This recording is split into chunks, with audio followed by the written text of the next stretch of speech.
Ladies and gentlemen, welcome wrestling fans worldwide to Knoxville and the Great Smoky Mountains for the Ron Fuller Tennessee Studcast. 6 feet 9 inches tall, 265 pounds. This historic podcast from one of the most respected and successful wrestlers and promoters will follow the footsteps of the largest and oldest wrestling family on the planet. Listen to what I'm saying. That's right. Bring that camera in here a little bit closer. Through 93 years and 4 generations. The stud has arrived. Old school or new fan, this unique broadcast will educate and captivate as Ron details decades of professional wrestling's growth with truly unforgettable stories. I want those people out there at home to hear the stud. Sit back and enjoy the ride with the Tennessee Stud. The Tennessee Stud. You will learn that name. You will remember it. And now, the stud is here. Hey, everybody. Welcome in. It's David Summers, and here we go. It's another Studcast with the Tennessee Stud, Ron Fuller. Here comes the story of wrestling in America as told by the Stud, whose family started the profession over 100 years ago. So now, let's step back into the ring, back into time.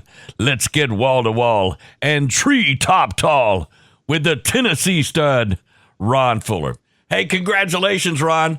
You are releasing, this is number 380, the 380th Studcast, and it's Christmas Day 2024. This has to be some kind of an all-time record for wrestling podcast. Almost every one of these podcasts you have done were over 1 hour in length, and that total undoubtedly amounts to more than 400 hours of total wrestling history and entertainment produced by you in just over 7 years' time. I did the math, and that is more than 17 total 24-hour days of Studcast only. How about that? Wow. It broke it down into days and hours, Dave. My goodness, man. Well, before we jump into this, man, I want to wish everybody out there a very Merry Christmas and a Happy New Year. Great day to be doing one of these on, and one that's like a number 380. Wow, can't believe it. I had no idea there had been that many done in the past 7 years. And when I think about how many years are behind us, Dave, I realize that there are still 7 more years at least ahead of us. And those 7 years are actually going to be the most productive of all for me. Well, your work is not done. I had no idea that your next 7 years, starting in 1980, were the most productive of all. That means this Studcast, focused on the second week in December of 1980, was only the beginning of the best years in your wrestling history. So does it also mean that the next 7 years, if you continue to do Studcast, could be the best of them all? Well, oddly enough, I don't think there's any doubt about it, Dave. Birmingham was probably our best overall city in my wrestling history. And in today's Studcast, I'm going to be presenting just its 4th Southeastern event. So Birmingham is just getting cranked up at this point. So it had only been open for less than a month, and its best years, all of them were ahead of it, just like they were basically for me. See, that thought is hard for me to comprehend, but it certainly ensures fans that the best is yet to come. And speaking of that, you're up for congratulations again. Today, you also opened your new, on this Christmas Day, you opened your new Tennessee Stud Streaming.com channel, all lowercase, Tennessee Stud Streaming.com. That channel is now open, and after what I've been seeing there, your best is truly yet to come on there too. It is absolutely loaded with your wrestling history. Yeah, and it's only the beginning, Dave. We have hundreds more hours to add, and the channel is just going to continue to grow for years. Man, I don't expect that we're going to be able that we won't fill this sucker up for years. And I encourage fans to take advantage of my free trial offer. First 3 days are going to be free. So go and check it out, TennesseeStudStreaming.com channel. And you can start today, and you can have your first look at it today. And all you need to do, basically, just go to TennesseeStudStreaming.com, as you said, Dave, all of them lowercase letters, and sign up for the free trial. And if you like what you see, and you do not cancel after the third day, your membership will begin automatically. And you will be charged the extremely reasonable $4.99 a monthly fee, or you can pay only $49.99 for an entire 12 months, which saves you 2 free months there. And so it depends on kind of what level you want to choose. And if you cancel before the free 3 days ends, you owe nothing at all. So if you want to look at it for 3 days and then you decide, I don't know if I'm going to do this, you just let them know, and they don't charge you. There won't be a charge at all. Cool. You owe nothing. So that's pretty cool. That's a great offer. This whole thing is a great offer.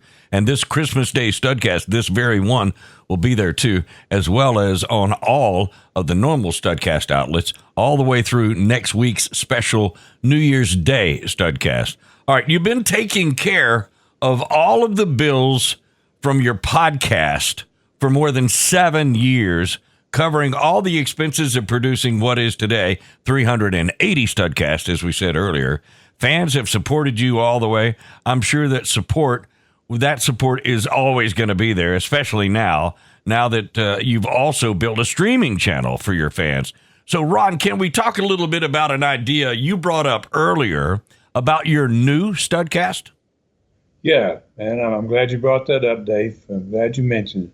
You know, I've always thought that an hour is more than enough time to keep someone's attention. And the question is, does my audience have an entire hour to give me? And I've been considering trying some new things. And since we're doing so many new things anyway right now, why not change up the Studcast a little bit too? So I'd love to have a little fan feedback on what I'm about to propose here, and it's what I've been thinking about for a while now. And I would like to still give fans an hour of total entertainment each week, just like I always have, but I like to cut the show into 2 pieces, and maybe at least 30 to 40 minutes each one of them. Part 1 would be on our normal Wednesdays, which we've always for a long time now, we've always released these Studcasts on Wednesdays. We would release part 1 on Wednesday, and maybe that one could just be like the card that we do every week. We talk about the card, then we talk about the TV show. And now since we're going to have the actual matches and the actual interviews and the personalities' profiles from 44 years ago on these TV shows now, then we can go ahead and give them the results of the matches and the attendances. And, so then maybe 4 days later, let's just say as an example, on Sunday, on a weekend, on Sunday, do the second half of that show, which would itself be another 30 to 40 minutes on a totally different subject. Something like a weekly, maybe a story time with the stud. And obviously a learning tree question every week. From a fan every week. So people like those so much, I hardly ever get to them anymore because we pack so much into these. Give us fans an opportunity to get something that's totally different. I got enough stories that I could tell stories all day long, every day for a month or 2. Yeah. So I'm not going to have a problem doing a story time with a stud, and I'd love to have a learning tree question for the fans every week on the second part. So how about it, fans? When you hear this, I will have already made a post. You're hearing this now. All you need to do is go to Ron Fuller, the Tennessee Stud Facebook page, and I'll have a little message there for you, and you can put your response there, what you think about this idea. All right, I can't wait to hear what the fans think about this idea. And speaking of ideas, where are we going to start this? Where do we ride today, Stud?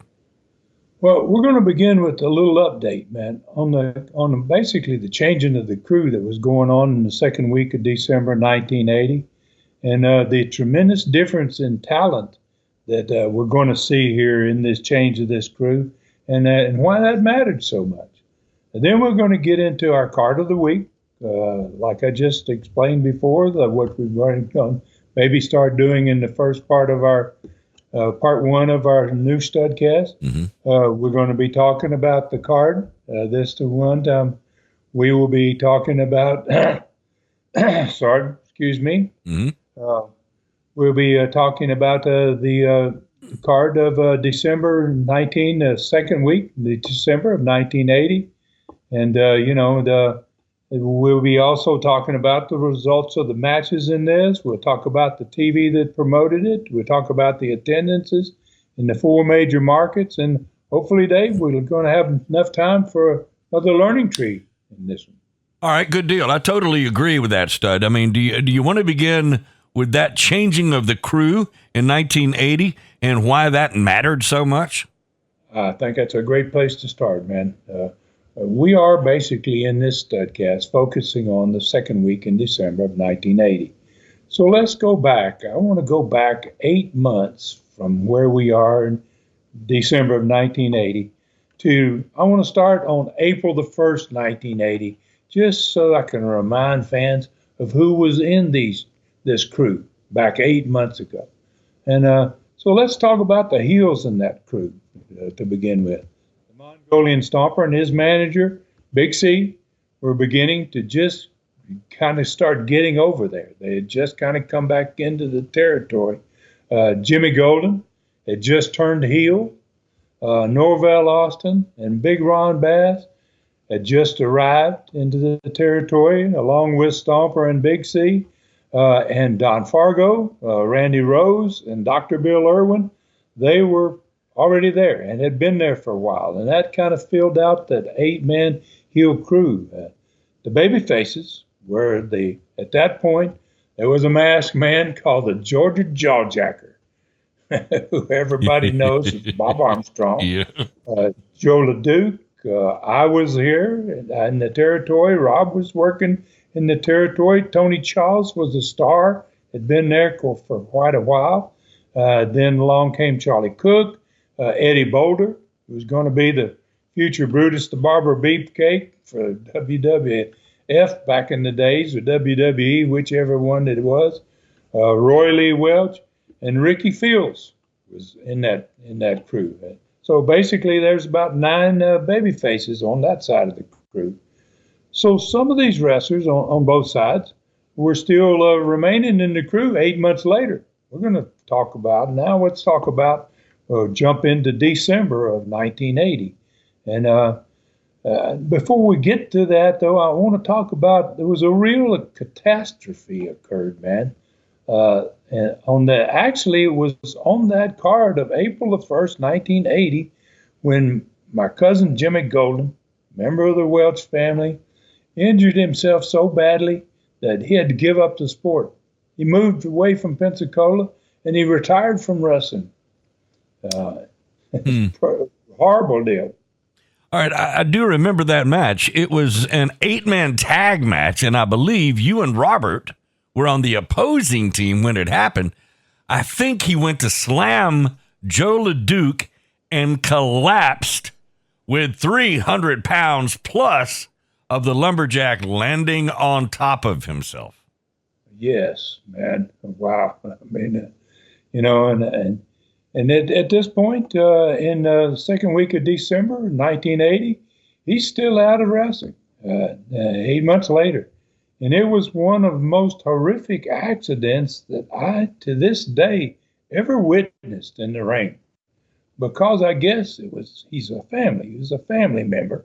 And I basically, Dave, had a hard time getting past it. I thought I would never get over it. It was really, really a horrible sight to see. So let's move forward. Back to the second week in December of 1980. And let's talk about this new incoming crew. and those that are going to soon be leaving, the guys that are going to be leaving, and then we'll talk about the newcomers. So on the new crew for the baby faces was a bunch of guys who were familiar to fans, and now one of those guys happened to wear a mask, and that had to be me, the Tennessee stud, and I'd only had a handful of matches, but I was already making a name for myself, basically. So we'll start off with me arriving there in December of 1980. All right, let me guess. The Tennessee stud was one, and the other had to be Brad Armstrong. He was the talk of wrestling almost from his first match in Southeastern. So who else new was there? Brad was a trip, man. I mean, I could never get over how fast Brad Armstrong got over in that territory. Fans really loved him. So we had a new guy coming. This guy was coming from New York City, man. And I mean, he's one of the Valiant brothers, Johnny Valiant, and he was going to be followed 4 weeks later by that Welch family member that I just talked about, who suffered that horrible accident 8 months earlier. Jimmy Golden was going to come back to wrestling, and he came back with a totally different attitude than he had when he left. Then the week after Jimmy Golden came back, a very young future Hall of Fame wrestler, who man has just was awesome, and we were so lucky to get our hands on him. Paul Orndorff was going to make his Southeastern debut. 2 weeks after Orndorff, another Pensacola-born wrestler came home, basically, Robert Gibson. And Robert Gibson, obviously, everybody's going to know and remember mostly as part of one of the most famous tag teams in wrestling history, the Rock and Roll Express. Yeah. And then to top that off, after 3 weeks after Gibson arrived, Ken Lucas, one of the most popular wrestlers in Gulf Coast history, made his first ever Southeastern appearance. I'm curious, do you remember how tall Ken Lucas was? He was probably, I'm just going to guess, 5'10". He was not one of the biggest guys, but he was one of the most fun to watch in the ring. And I always remember it seemed like he might have been shorter than anybody in the ring that he ever competed with, but man, he sure made up for it. All right, so you didn't just change the crew, you loaded it with big names. So what stars did you find for the other dressing room? Okay, I'll get to that in just a minute, but I want to talk a little bit about Ken myself. Okay. It was my first experience to ever have Ken Lucas in my territory. And I had heard a whole lot about Ken for many, many years. I had never even met him until he came in for me in December. I guess it was January, basically, of 1981. Mm-hmm. And I tell you what, man, what impressed me immediately was that guy was a ball of fire. I mean, when he made a comeback and when he got mad, there wasn't many guys that could do the Ken Lucas thing. And he was really, really great. So then the other dressing room over there where the heels was, we already had Big Ron Bass in the crew at this point in December of 1980. We had Jerry Stubbs, we had Randy Rose, and we had just brought in a new guy to partner up with Randy Rose, his cousin Dennis Condrey. And he was in just his second week in the territory, and he and Randy Rose had already become the Southeastern Tag Champions. So obviously he was going to be he was going to play a huge role in the next year or so of Southeastern. Then we get the first of two Japanese wrestlers that came into the territory. Aoki Shikina was the first one to arrive, and he arrived last week on the last Studcast. Oki was all right, but man, the real fine arrived the next week, and and he was going to be wrestling on this Studcast. And we didn't know really what to call him, and he didn't know really what to call himself either. So we kind of named him Mr. Saito. His last name was Saito, but we threw the Mr. on because, with good reason. I mean, everybody that wrestled him had nothing but respect for this dude. I mean, he was 100% bona fide fine. He was a crazy good. Southeastern was one of his first territories. And when he came to this country, he ran through a bunch of American territories like a house of fire, man. He stayed with us longer, I think, than he did in any other territory he worked in America. But this guy was a true student of the sport. And I mean, he was there to learn everything he could. And when he returned to Japan, he became the best trainer in Japanese history. He was a phenom in Japan as well. So there were two other wrestlers in the babyface dressing room during this time frame in December that are good baby faces, hot baby faces, on top. People really like them. But they are both going to do something to turn things upside down, and they're going to become maybe the two hottest heels in the entire territory. Well, it sounds like you are going to need bigger buildings with this new crew.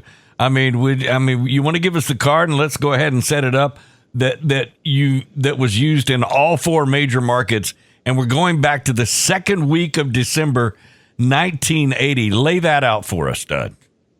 Okay, the opening match was Charlie Cook against Oki Shikina. Ricky Fields wasn't going to have a very good night, man. He was facing Mr. Saito. For the United States Junior Heavyweight belt, Jerry Stubbs was demanding a no disqualification championship return match with the new champion, Norvell Austin. He didn't like it that he couldn't win the first time. He wanted to have another one. Johnny Valiant was facing the Mongolian Stomper with Don Carson banned from ringside. The Tennessee Stud was defending his newly won Southeastern belt against Don Carson. And for the Southeastern Tag Championships, Bob and Brad Armstrong were finally going to get their return match against the new tag champions because those champions won the belts from the Armstrongs, and they wouldn't give them a return match. So now they're going to get that return match. The main event for this card was a very dangerous bull rope match. Those matches were, wow, horrible. Horrible idea to watch even as a wrestler. I mean, and the fans, I don't know how they dealt with some of these. And this one had Ron Bass bringing his bull rope to the ring and having himself strapped to Joe Leduc, and the one man could pull his opponent around the ring, touch every turnbuckle 2 times. I mean, it was a highly involved match, and wow, most often very bloody one. Yeah, I kind of forget about what the bull rope match consists of, but once you had the rope around them, you had to tag all 4 corner posts, right? Right. Okay. Drag them around the ring and tag every post. And how much did Ron Bass weigh? You had to drag that big bull. He was what was he? 300 pounds? Oh yeah, at least. Man, that was a great card, Stud. Valiant versus Stomper, 3 championship matches, and a bull rope match on top of all that. Yeah, I tell you what, this is a good place for a break. Let's do that. When we come back, we're going to find out how you covered all of those matches in 1 hour. That is coming up when this Studcast continues. All right, Studcast fans, once again, Merry Christmas. Don't miss the next Studcast on New Year's Day, Wednesday, January 1st, 2025. It's going to be the first Studcast in history to show much of an actual match from 44 years ago, December 1980. A double loser leaves tag match with the Mongolian Stomper and Don Carson versus the Tennessee Stud and Bob Armstrong. And both losers must leave Southeastern. It's the first of the new Studcast Ron has been describing for so long now. Also, don't forget, you can start your free 3-day trial today of the Stud's new streaming channel. TennesseeStudStreaming.com with all lowercase letters. New Studcast and the streaming channel is going to make the stud shows better than ever. All right, Studcast fans, welcome back in. Studcast number 380, entitled Merry Christmas, Ron's Grandfather, Roy. All right, you had your hands full trying to put together a TV show for the tremendous card you introduced just before the break. So how did the TV show begin? Set it up for us. It was coming out of the regular opening. We had an opening that we had developed and had used for years, just in the little shots of action shots and things. And coming directly out of that opening, we went straight into a match that was already in progress. It was between the champion, the Mongolian Stomper, and the new masked Tennessee stud, who was in his first week ever in Southeastern Gulf Coast. He'd never been wrestling under a mask in the Gulf Coast territory before. It was taped from Birmingham, Alabama, where there were more than 5,000 fans on a December night. Pretty darn amazing. And because those fans there, they were wrestling starved. This was only their fourth event in the past year. I mean, they had gone almost a year in Birmingham with no wrestling at all. Now this was going to be their fourth event, and they were really supporting wrestling big time again. So this one opened up with the Tennessee stud making up for lost time and whipping the Mongolian Stomper's rear end basically all over the ring. And finally put him into the Fuller leg lock and for basically a for sure victory. Stomper's manager, Don Carson, on the outside of the ring, as usual, as soon as that happened, he knew that it was over, and he started loading his black glove and started crawling up on the apron of the ring and headed in. Obviously, he was going to get his man disqualified, but he was going to save his leg. I'm sure that's what he was thinking. And, and all of a sudden, here came Johnny Valiant again from New York City, and he grabbed Carson from behind, and he drug him off the apron. He ran him head first into the steel ring post, and he walked quietly back to the dressing room. Birmingham crowd popped, and so did the studio crowd when they saw this on the TV monitors. And Tennessee Stud got his hand raised, and he was handed the belt as the new Southeastern champion. The video ended with the stud at the set. Had the belt in front of him. He was sitting between Charlie Platt and Les Thatcher, two commentators, and had another big round of applause. The masked man thanked everybody for the great reception and said how great it was to be back in action after months of being home. All right, cool. Who was in the first TV match? Well, the man that had just lost the belt to the stud the week before, the Mongolian Stomper. All right. Oh, boy. I bet I know what happened next. Well, now, not this time, Dave. The Stomper, he was followed very closely by Don Carson, came out right behind the Stomper. Stomper's kind of headed for where. He's prepared to attack the fans as he usually did. But sitting on the front row, right in the middle of the fans, when the bleachers, was the New York City's Johnny Valiant. And all the fans were, at that point, extremely happy to see him because they knew what was coming. Well, the Stomper, he had a whoa. He was almost running to get to him, and he sees him sitting there, and he said, whoa. He pulled up, and he came back to the ring, and he got in the ring, but you could tell he was angry because he didn't get to chase his fans all over the studio like he normally did. So as soon as the bell rang, he took that anger out on his opponent.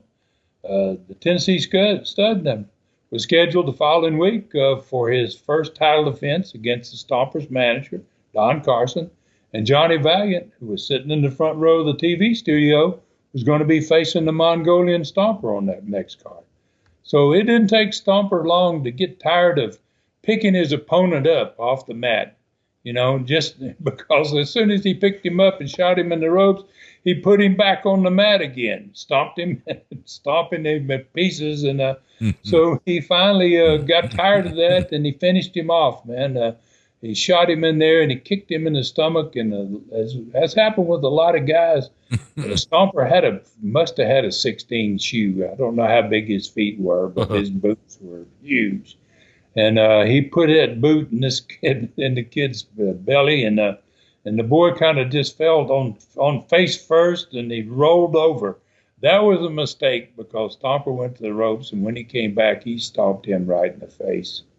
And wow, the kid got a bloody nose, and undoubtedly he got a horrible headache to go with it. I imagine so. Okay, what about the second segment of the TV show? Well, this was a new wrestler to everybody, and even to the wrestlers in the TV station. I mean, this was fresh from Japan, man, Mr. Saito. I mean, this is his first stop in America, and happened to be in the Southeastern territory. And so, everybody, when that kind of happens, and this guy he was big for a Japanese guy. He was stout and very well put together. And so every one of the guys in at least our dressing room, and I'm sure in the other dressing room too, they all got up close to the TV. Let's take a look at this guy, right? And wow, this Mr. Saito, I got to say, he was one of the baddest Japanese wrestlers any of us had ever seen. And basically, he could do it all. I mean, he was using a lightning fast. It started out the match. The very first thing he did is he did this a Japanese leg sweep that was so fast you couldn't see how he did the move. And he came up with the guy in a pinning position. He could have won within 10 seconds if he had wanted to, but then he just got off of the guy, let him up, and the guy that he was wrestling. And it was just the first move of the match, and everybody in the dressing room went, "Oh, what was that?" And then on the end of the match, he completed it. He used 3 suplexes back to back, all 3 of them that I had never seen anybody do. Wow! All 3 of them totally different than suplexes that American wrestlers did, and that left everybody in the dressing room with their mouth open. And when the studio crowd were just the same as the wrestlers. They were in awe too. They showed a couple of fans sitting with their mouths open in the stands. Like, wow, this guy is good, man. Yeah. So he was basically one of the few men that could rival the Stomper when it came to dishing out punishment. And so talk about making a good impression. Boy, this Jap made an everlasting impression. I think I do remember him, Ron. He would, who could forget him? He scared me like no other Japanese wrestler I ever saw. So I can't remember who was wrestling him on the upcoming card. Well, the card in the arenas, it was Ricky Fields. But actually, Ricky was on that TV, and we put Ricky in the ring with him.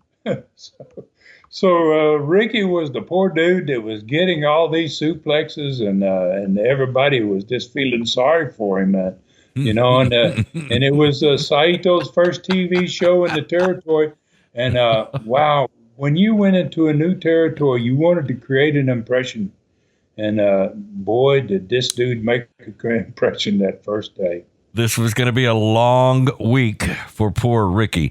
All right, so let's go to the personality profile. That was next, right?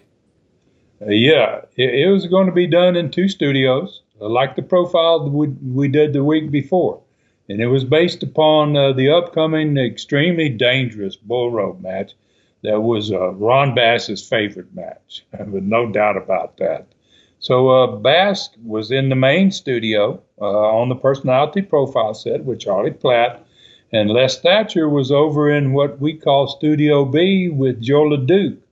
And both men were still patched up from the Texas Death match that they'd had the week before, where gosh, man, they must have been at least, I don't know how much blood there was, and the good thing we probably didn't have to measure it, because it was everywhere.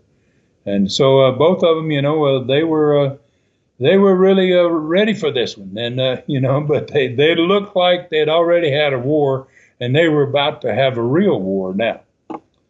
Charlie started things off with Ron Bass, and Bass had brought out his bull rope with him, and he brought a prop along with him. And he was going to use this prop in the profile. So Bass began by explaining the rules of the bull rope match, for those that didn't know. And you could see his eyes light up, man, with enjoyment, just talking about it, what was going to happen, and you do this and then you do that. Oh, he was really into it. And both men, he basically explained that both guys are going to get strapped together here with the bull rope, and he showed them the rope, and he laid it out. It's 12 feet long, and then he showed the big, huge cowbell that was connected right in the middle of it. And then he says, in order to win the match, he says, basically, he said, you have to beat your opponent up so badly that you can drag him around the ring twice and touch each one of the turnbuckles in each corner as you go. Wow. So, I mean, I would have already been beat if it were me, but I don't know. I could never have drug either of those two 300-pound giants around the ring twice, much less have to beat them up first.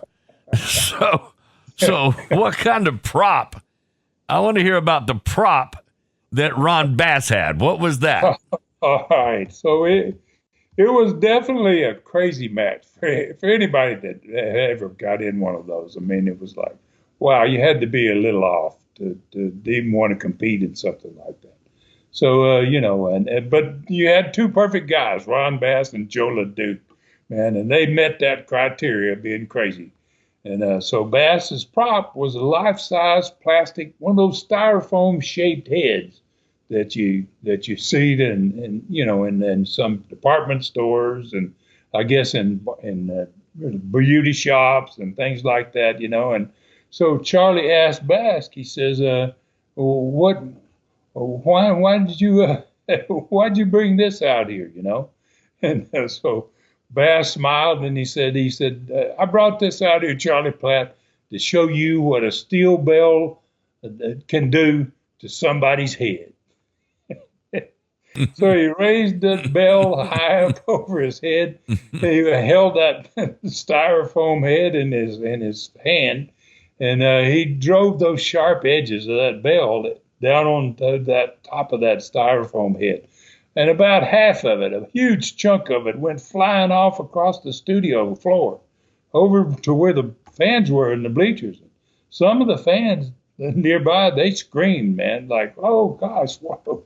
And then so Bass lit up like a Christmas tree. I mean, he was into it. And so he took 2 or 3 real quick whacks at what was left of the head. And he started laughing hysterically, and chunks were flying everywhere. And Charlie's trying to get, whoa, wait a minute. Charlie's trying to get control. And so Charlie, he couldn't handle any more of it, because he could tell that neither could the fans on the nearby bleachers, So he threw the rest of the profile pretty quickly to his fellow commentator, Les Thatcher, who was standing by over there in Studio B with Joe Leduc. So when Bob Armstrong and we're back in the dressing room watching the monitor, we see what Joe Leduc had in his hand, And Joe was really crazy. You would give him a profile, and you never knew what he was going to do with it, And so this time, I guess he knew he was in the profile, and he went out and he brought in what me and Bob saw, and we almost fainted. I mean, what the fans had just witnessed was basically nothing, man, compared to what Joe Leduc was wanting to do with what he brought in. So thank goodness Les had seen this act before, back in 1977, when Joe Leduc almost had his neck broken on TV in Knoxville. Mongolian Stomper had put a concrete block on Joe's head, and the Stompers took the sledgehammer away from Gorgeous George Jr. and hit Joe Leduc on the top of the head with that sledgehammer, and it put Joe in the hospital for almost a month. Wow. All right. So what did Joe Leduc have in his hand? Well, thankfully, like I said, Les had seen this before. And so after Joe got hurt and was in the hospital for a month, and he came back to wrestle against the Stomper, this was in 1977. What Joe had in his hand was a Lumberjacks Axe. And he was planning on using it on himself. And what he did in Knoxville, and nobody knew he was going to do this. He sat down there in a chair right next to Les, and Les was doing the profile with him, and he brought his axe out, and then he made a blood oath. And then Joe Leduc in that French accent, I'd make blood oath that I'm going to take care of that Stomper. And he took that axe and he put it on his forearm. He put his arm out there, right there, and we got the close-up. I remember being upstairs, and I didn't know what he was going to do, and I told the director, I said, get a close-up of that. And you could see the blade of the axe laying on the inside of his arm. Mm-hmm. And here he went. He started pulling that axe across his arm. Blood went off both sides. Yep. I mean, I said, pull it, get back. I'm trying to direct the show. Oh, my God, what's he doing right? We're going to lose our TV. I mean, and it happened live, right? I mean, it was too late to stop it. And Les was screaming like, no, Joe, no.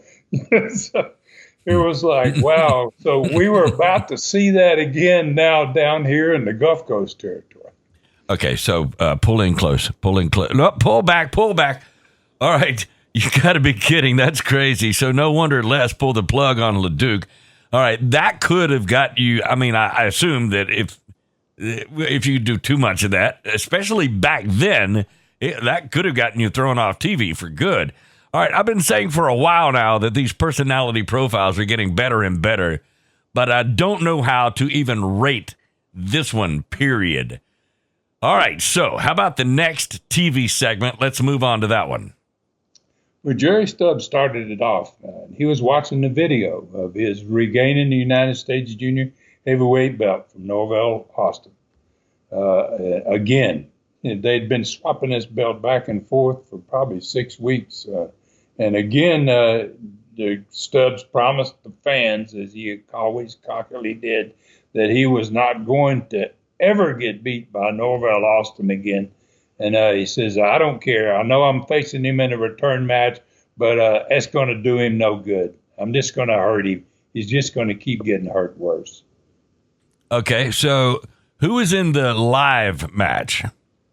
Well, the man Stubbs had been talking about, Norvell Austin. And so Norvell, he seemed like, man, he was more determined than ever to win the belt back. And basically he showed how determined he was, man. And just a few minutes that he was in the ring, because he hit his opponent with one of the most beautiful diving headbutts that I'd ever seen, man. And Norvell was becoming famous for that move. And he had that old hard head anyway, man. And when he left the ring, he was probably a good 10 feet away from the guy, and his forehead connected with the guy's forehead. Wow. I was like, wow, man, this is getting punished. It's becoming a wild TV. All right, so how about the last TV segment? Well, the Southeastern Tag Team Champions, Dennis Condrey and Randy Rose, they joined Charlie Platt and Les at the set, and they watched their successful title defense from the week before against Bob Armstrong and Charlie Cook. Now, they made Bob...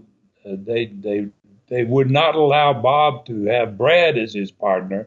They said that you can't, we won't defend against you and Brad, even though we should be defending against it and giving you a return match. You got to pick a partner. Bob Armstrong picked Charlie Cook, and they beat Charlie Cook. And so they showed that video. And then they complained about having to face now, not just one of the Armstrongs, but both of them the following week. And they were reminded basically by both Les and Charlie that the Armstrongs, should have had that match last week. They deserved it. They were the former champions. They didn't get a return match, and they basically said, "We don't feel sorry for you guys. You're gonna have to wrestle a darn good team now." Okay, so what about? Let's go to the ring. I think for the last TV match.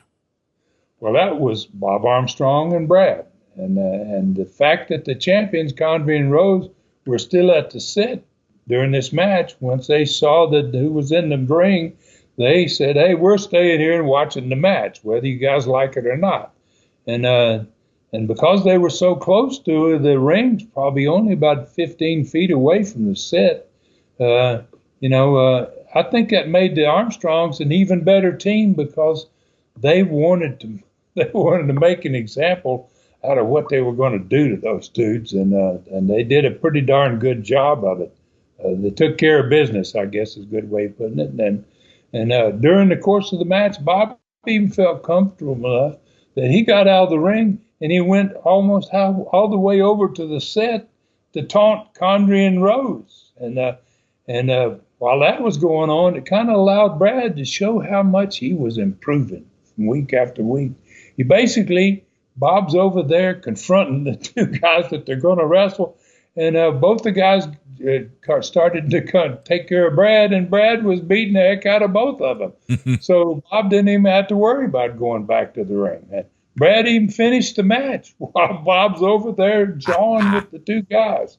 And he used that Russian leg sweep again, that won that beautiful little flyover and covered his guy. Wow. He was becoming a phenom, that kid. Absolutely.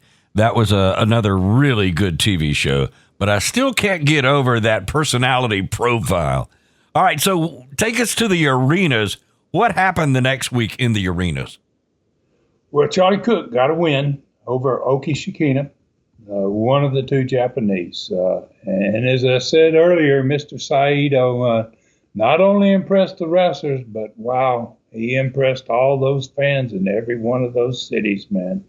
And during the course of that match, there were many oohs and ahs from the crowd. Ooh, whoa. It's like, oh my gosh. And there was poor little Ricky Fields that was taking all that. Jerry Stubbs managed to successfully defend his United States Junior Heavyweight belt for the second week in a row against Norvell Austin. Johnny Valiant had his first real test against the Mongolian Stomper. Don Carson was barred from ringside, and those two guys wrestled to a 30-minute time limit draw. One of the few times I saw anybody ever hold a Stomper to a 30-minute draw. What a great match, too. Johnny Valiant he was a different type of character. Let's just put it that way. Mm-hmm. Then in the last match, I successfully defeated Don Carson for the belt, and I kept it. But I had to deal with the Mongolian Stomper at the end of that match. He did come down, and when he came down, Johnny Valiant came down too. Well, we all four of us at this point got into it, and so then Johnny got hit with a shot, man, from Stomper that about knocked him out, and I had to help him back to the dressing room. So in the Southeastern Tag Championship match, Dennis Condrey, Randy Rose, I got a little ahead of myself here. They intentionally got themselves disqualified, and they did that to save their belts because the Armstrongs were every bit as good as that team of Condrey and Rose. Those four guys had some of the greatest tag matches I ever saw. The bull rope match was really wild, and it was bloody. I'll just leave it at that. Both men were able to pull the other one around the ring about one time each. They get one whole circle one time. Then toward the end of the match, Leduc got Bass around the ring once, and he started around for that second time. He touched 6 of those posts, and he only had to touch 2 more. But Bass was able to remove himself from the rope that was tied to his wrist. And as soon as he did that, he just slid out of the ring and went to the dressing room. Obviously, referee counted him out. Leduc was declared the winner, and he ended up keeping Ron Bass's bull rope. All right, so I bet you did good on this one. So how about the attendances for the four major cities? Well, Mobile had 4,700. Montgomery, now this is the second week in December, and I've already mentioned that December is the hardest month of the year in wrestling, and most territories were doing less than half of what we were doing at this point. Mobile had 4,700. Montgomery had 3,400. Dothan got back over 4,000 to 4,100. And Birmingham had 5,300 fans. So the total for all four of those cities was 17,500 fans. Now, when you added Pensacola to it, which had 4,000 fans, and Panama City that had 3,000 fans that same week, if you added up all the total for the six cities, it was 24,500 fans on the second week in December. That was a remarkable feat for any territory in the country. Especially that time of year, no doubt about it. This has been another very interesting Studcast. You have so many things happening every week now, Ron. I'm really looking forward to the next Studcast, which is going to be on New Year's Day. All right, so it's going to be the first Studcast ever to have a live match on it, right? Correct. Yes, it is, man.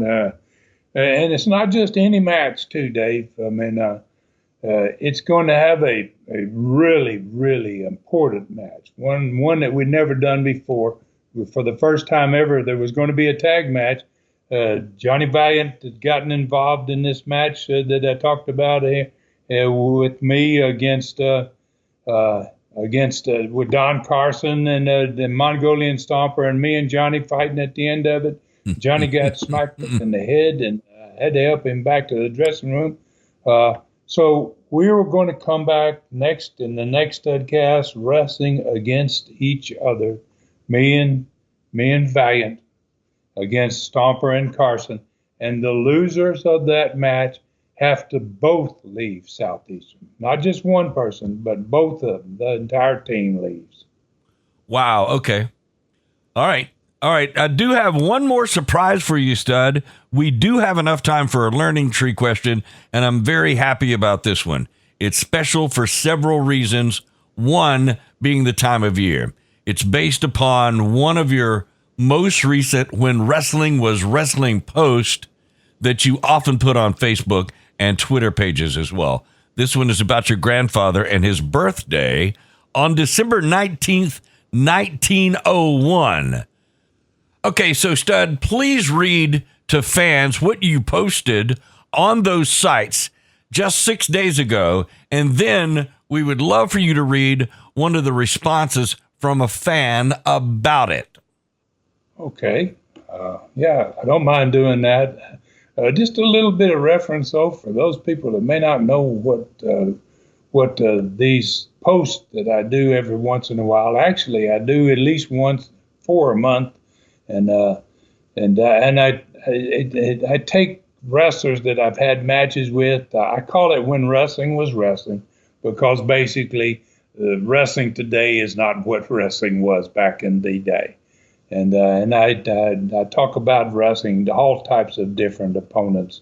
And then basically on this particular When Wrestling Was Wrestling that I picked about 5-7 days ago now, I picked my grandfather because it was close to his birthday. And, so that was my subject matter. And I had a lot of responses. Wow. And I used a picture that was of Roy when he was in his early 20s, just a young man, classic, absolutely classic wrestling picture, like they all used to take him back in the day. He's sitting on a stool and, got his trunks on. Wow. So, yeah, and I really appreciate, you guys picking this out. I think it's a great choice today. And I'm looking forward to the responses. So here's what I put. I said, when wrestling was wrestling, December 19th, 1901, 123 years ago on this day, my grandfather, Roy Welch, was born. He died on September 27th, 1977. During his 76 years of life, he built one of the largest territories in the history of wrestling and founded the largest and oldest wrestling family ever, and built also one of the largest dairies in the history of the South. God rest his soul. Wow. Okay, I think this is really strong. So please read the fans' response. Okay, so a gentleman, I guess, named Frankie Culpepper, this is what Frankie had to say about my post. He says, man, what a classic picture. It should have gone in every sports encyclopedia and school history books the moment it was snapped. I wonder if anyone knew of the impact he would have today. Then he has another paragraph here. He says, just imagine the lives he changed. Not just the wrestlers that would make a great living, but the fans that got consistent entertainment every week. That alone may have changed the whole course of wrestling history. Wow, Frankie, I really don't know what to say much about it. I said it hadn't. If he hadn't, I guess if Roy hadn't come along, I certainly would have never been here, and neither would my father, and all the members basically of the largest wrestling family in history would have never been here. And wow, maybe none of what happened through our families part of this would have happened. So, and this post basically. I put up a picture. I put a picture on every one of these studcasts, and on this one, I'm going to put the picture of my grandfather. He was probably, like I said, maybe in his early 20s, and I think I'm going to do that as a tribute to Roy. And since he was born so close to Christmas, it's a perfect time for it to put that photo there, and that's where I'm going to. Fans want to take a look at my granddad, and I'm going to guess that the year was 1924, maybe his first year as a wrestler. I think you will enjoy it, and I got to thank you, Frankie, Mr. Culpepper, for your very thoughtful comments, and you made me that you made about Roy, and I think he would probably be pretty proud, basically, of what I'm trying to do today, Dave, for fans in my own time frame here. No doubt. Yeah. Streaming channel, new Studcast. I'm still pushing when wrestling was wrestling. Yeah. So I'd like to end this Studcast today a little different than what we normally do. One more time, I'd like to wish everybody a very Merry Christmas and a Happy New Year to everybody out there, and please don't forget the one we owe everything to this time of year, and may God bless us all. Merry Christmas to you, Stud. God bless you, and thank you for so many of these Studcasts. This is wrapping up number 380. How about that? For Ron Fuller in the Great Smoky Mountains, I'm David Summers saying thank you for listening. This Studcast is a David Summers production for Tennessee Stud, LLC. Thanks for joining us today for this historic Studcast. The true story continues next week. So full Nelson your friends and point them in our direction for another ride with the Tennessee Stud. 1, 2, 3. This is David Summers saying so long from the Great Smoky Mountains.